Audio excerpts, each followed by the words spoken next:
Hello, my name is John Ratzlaff. This is for FTH 212. This is going to be my week 3 video assignment. Um, so, part 1 reflection is looking back at the week 1 assignment. I'd make a few adjustments based off of what I've learned about striker fire platforms. Initially, I understood the basics, but I didn't really fully grasp how interconnected the systems really are. Especially when it comes to like the sear engagement, striker spring tension, and just like the internal safeties of it. I would definitely expand on the importance of striker channel cleanliness and how even like small little debris can affect that reliability or cause light primer strikes. I'd also redefine on how like I describe the trigger system.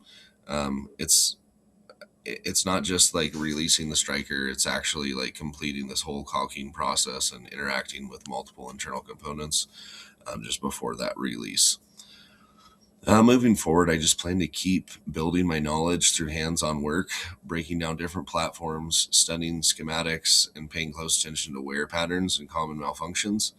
That real-world kind of application, combined with continued coursework, is what's going to sharpen my understanding the most. So part 2 is going to be actually installing our iron sights.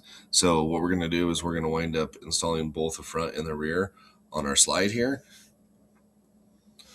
So I do want to really quickly talk about getting both the front and rear one. On the front one was extremely easy, very simple. I did use that that tool that they gave us, which was awesome.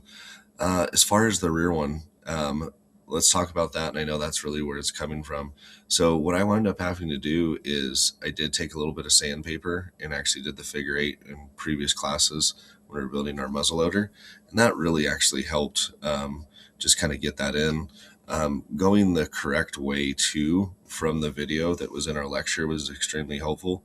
But what I wound up doing is I did start with using a wooden dowel, and it just really wasn't enough. And then I didn't have any aluminum punches, but I did have our brass. And that's really what was super helpful was getting that lined up. I had it in the vise and on the side and used our bench block, and I was able to get that in there.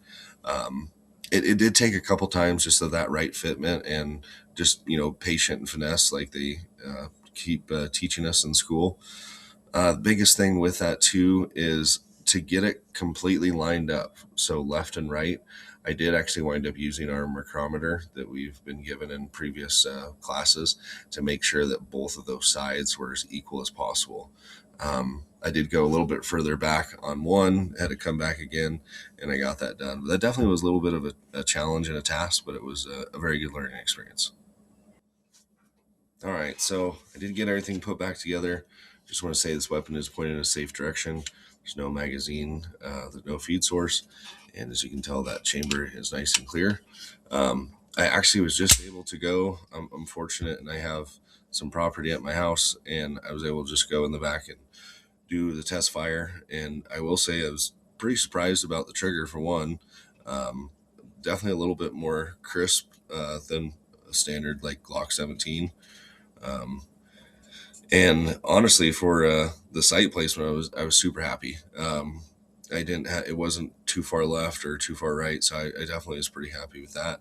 I did only just shoot 10 rounds, but it definitely worked. So, I mean, all in all, this week's been good.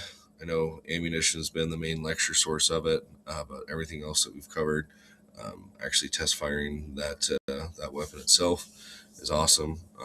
Can't complain. So look forward to the rest of it and see what we get. And I do appreciate it. Thank you.